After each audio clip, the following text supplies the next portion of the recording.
Okay. Cheryl, I'm so excited to be here, and I'm so excited about this new book, Me, Myself, and I, 28 Days of Creative Self-Love. So what made you decide to do an ebook? Well, I had started out, the whole project was originally a blog.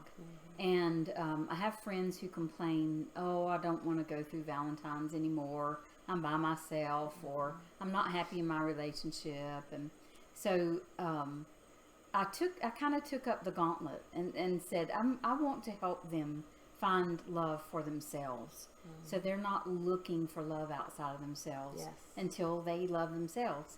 And that, of course, a blog is digital. But my joke about blogs is, why would I do a blog? It's just blog, blog, blog. And I couldn't just do words. And I would get songs that would creep into my mind and pictures that would creep into my mind.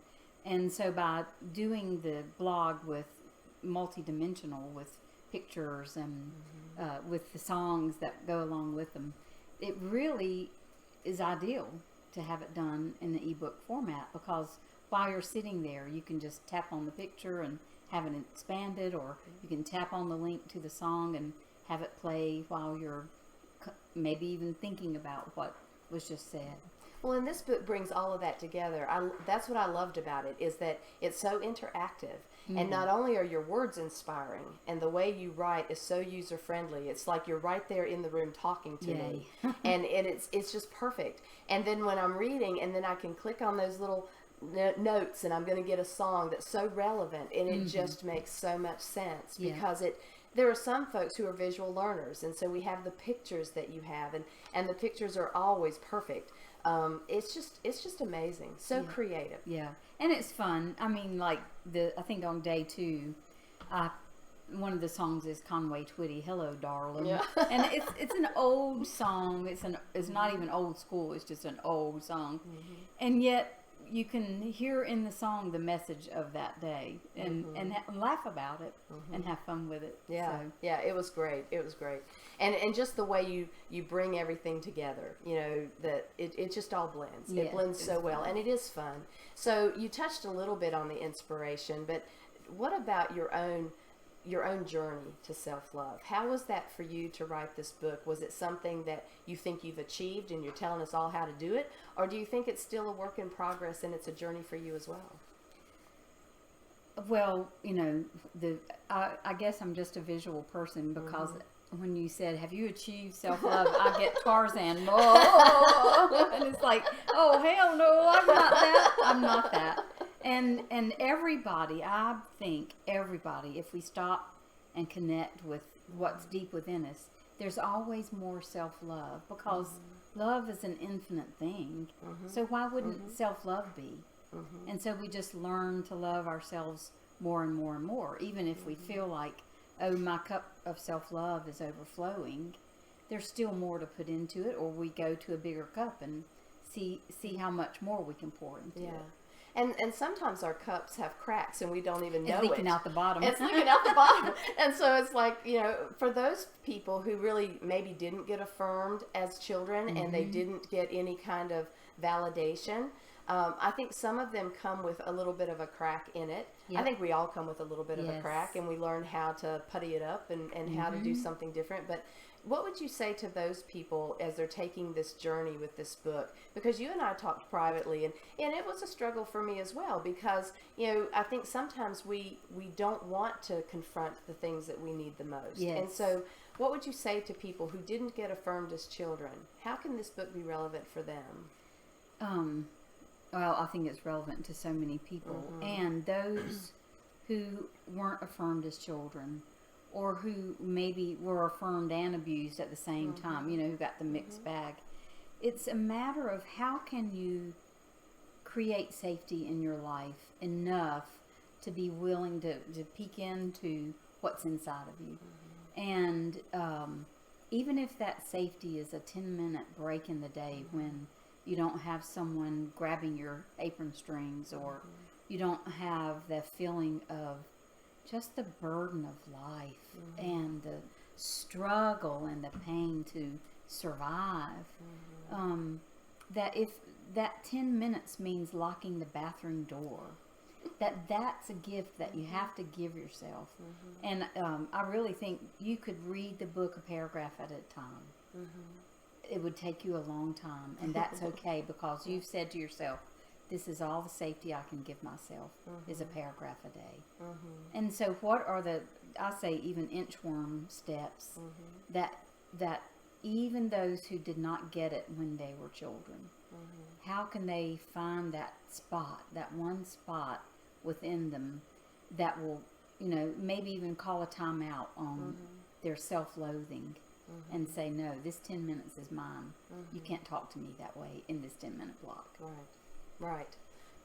So And I think you're right. I think that everybody needs to be able to go at their own pace and to know that they're worthy. Yes. That they have value. Even if they weren't valued as children, they have value. And it's okay for them to start to work toward that. Or if you can't, you don't know you have value yet. And to trust that you might find you have value if you stay with it. I loved the example in the book where you talk about when you're doing affirmations, and if you can't do a big old honker affirmation that's like really, really big, talk a little bit about that and how we can start to affirm ourselves without feeling like we're lying. Yes, yeah. Well, and that's what the studies have shown. I think Louise Hay and the New Age gurus have always said use affirmations since New Age started in the 1920s. And affirmations was a big thing. So you make this grand positive statement.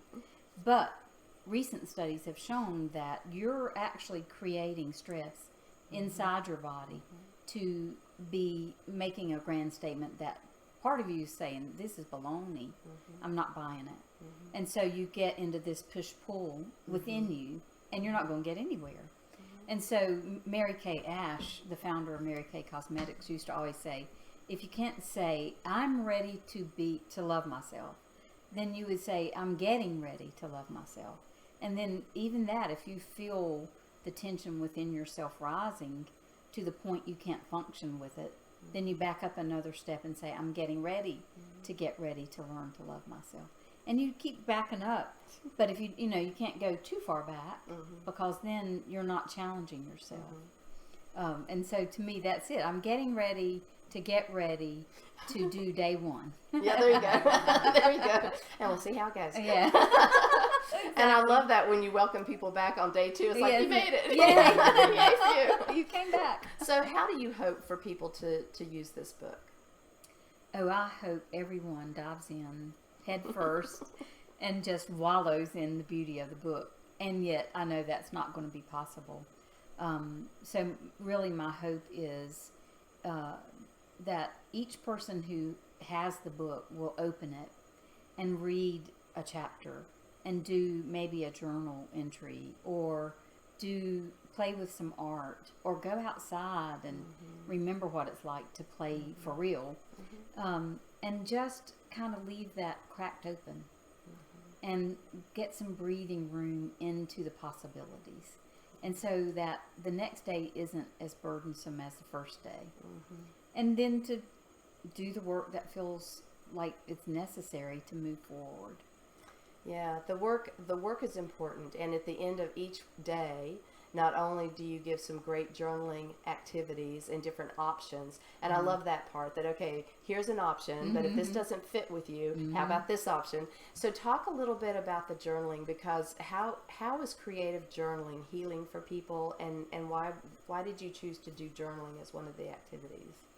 Well, I'm no doubt a devotee of journaling, but not the kind of journaling that most of my students, I teach reflection and journaling at college, and most of the students don't know how to reflect other than, the sky was blue and the birds were tweeting, and so to get it at a deep level, but then, to write, give yourself permission to write what you're feeling and have that be a safe place for your words. On the other side of that, of creative journaling, the heart and the mind remember in images. Even if we have a gazillion words, the heart and the mind think and remember in images. And so to start with creativity, and even if it's a doodle, like a squiggle on a page, it's the best that you can do. I had a student in a reflection and journaling class where we were doing art, and you close your eyes and doodle over the whole page. She used one little corner. Oh, wow. And that was all she could muster.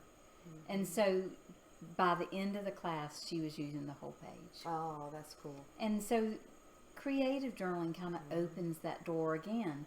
It's another way of saying, okay, broken self, okay, wonderful self. It's safe for you to come out, and it's okay if you don't have the words.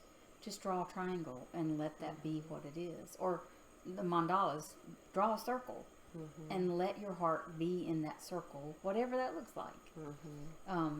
I have found in my own journaling practice that creative journaling, if I start with an image, I get there 90% faster. Wow. Whatever the point is, the juicy stuff, by having an image to begin with. And the juicy stuff, I think for both of us, would be that we feel validated from the inside. We don't need anything external, and this book is the way to get there. So again, this book, Me, Myself, and I, 28 Days of Creative Self-Love, it's available now, right? It is. Go get this book. Yeah.